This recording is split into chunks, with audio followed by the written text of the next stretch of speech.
And we're back again for round 2. This one seems a little bit more exciting actually. I think last week it was super exciting, obviously being the first round, but I think the second round, these fixtures are pretty tasty. So obviously looking at the fixtures, I think the best games to target, definitely the first one, Ireland-Fiji.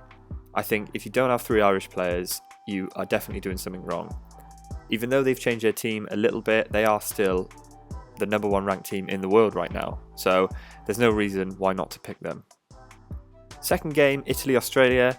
I think this one could be closer than people think. Obviously, Australia are maybe the favourites, but look, Italy's last game, although against Samoa, was insane. So kudos to them. England-Japan is also a game I'd be targeting. 3 England players in your team for sure. They didn't impress too much last time out, but look, it's a good Argentinian team too, only lost by 1 point.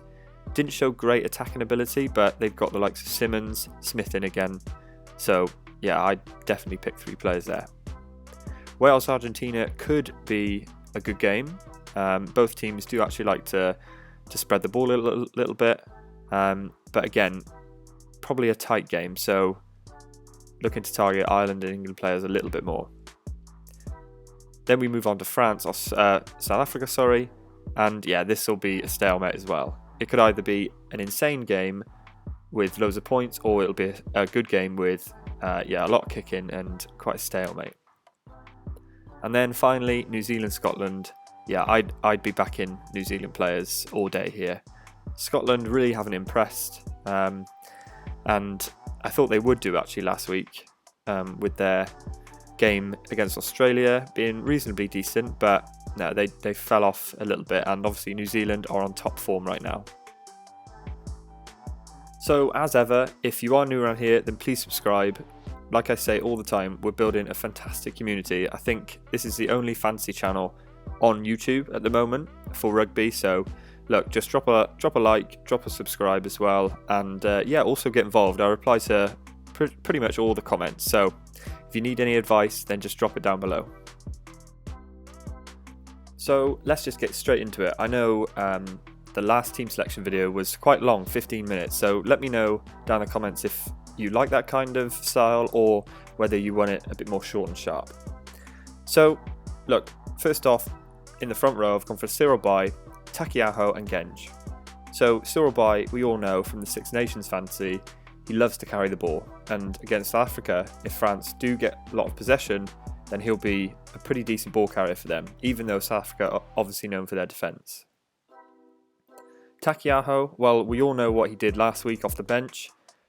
I would say luckily he got a try in the last play of the game, but I don't think it's luck. I think that he is a pretty decent and solid player, so I think it's a pretty good strategy to put him in, especially because he's starting this week. And then obviously Genge, did pick him last week, didn't do too greatly. However, against Japan, I think Eddie Jones will have some up his sleeve. If we remember to previous England games this year, England actually put Ellis Genge in the backfield to receive kicks, and then obviously he would make tons of meters. So I think for England, Genge is a really strong player, and if they are to win, he'll be a very solid option. Next up in the second row, I've gone for Itoje and actually Will Skelton. So Itoje last week obviously started 6. A lot of you did pick him actually.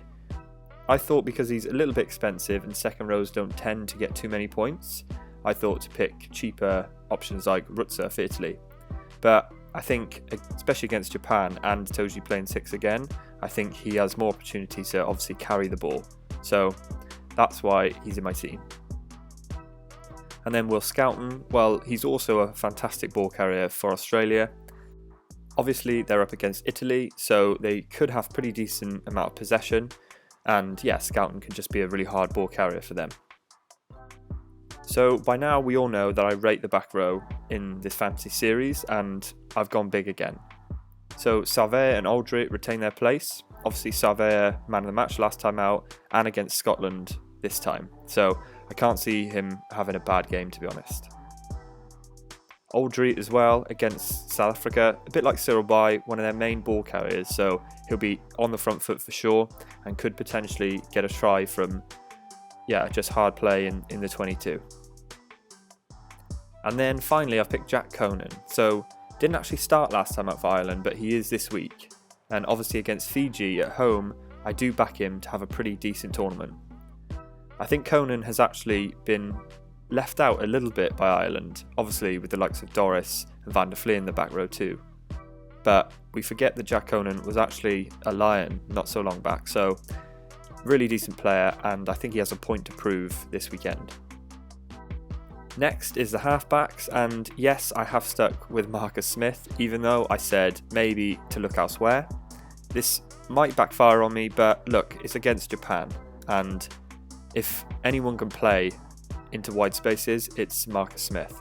So that's exactly what I'm hoping for him to do. And with England picking Simmons at 8 instead of Vunipola, I think that just signifies their game plan. And then I have gone for Thomas Williams at 9. Really decent player for Wales actually. Even though they lost against New Zealand, he did score decent points, and obviously always a threat from tap and goes and making meters as well. Now my centre pairing I think is pretty rogue. So first off is Jimmy O'Brien. So he's actually down as a centre in the game, but obviously starting fullback for Ireland in real life.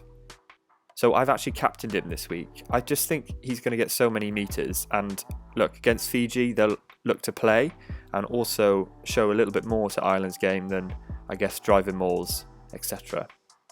So a bit of a rogue shout picking him in the first place, but then also captaining him. I'm not dead set on this, but let me know what you think of this down in the comments. And then Nick Tompkins. So he's just a really solid option. He gets over the gain line really well for Wales, and against Argentina I think he'll be critical, obviously ball carrying wise.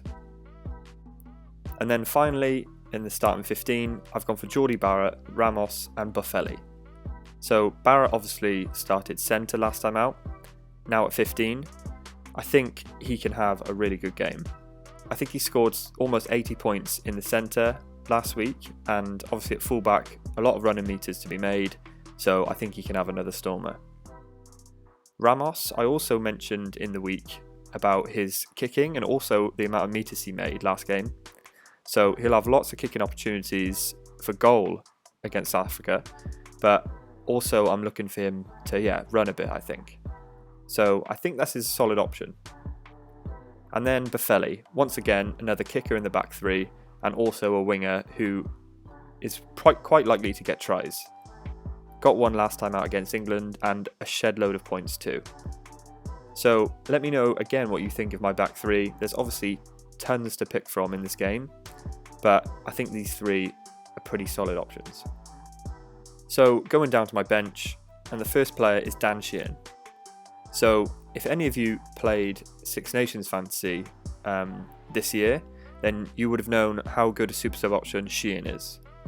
And look, they're facing Fiji, so I think with Tyke Furlong especially as a captain, I think that their driver maul is going to be a powerful side of their game. So look, Sheehan coming off the bench 50-60 minutes, I think that's nothing but destructive. And then finally, because I have a pretty cheap team this week in my starting 15, I've had quite a bit of budget left over. So I've actually gone Monty Ioane and Rhys Sammet. Obviously, both back three players. Ioane tore it up last week for Italy, and I do actually expect him to do it again. Obviously from his native Australia, or against his native Australia, should I say. So I think he's got a point to prove. And obviously Rhys Sammet is actually starting 15 for Wales. I think this is a rogue choice. However, if he gets the ball, there's not much likelihood that he's going to kick. I want to see him run. So that's exactly what I'm hoping he's going to do. So that is my team right now for round 2. Let me know what you think down in the comments and also what you're going to do. I'll also reply to comments if there's any advice needed. But yeah, let me know what you think. It's really hard this year, I think, because there's so many players and obviously so many teams as well, that it's hard to pick and differentiate, of course. So, a bit of a rogue captain option with O'Brien, but I think Sheehan as super sub is pretty solid. So, good luck to everyone, and I'll see you next week for a roundup video.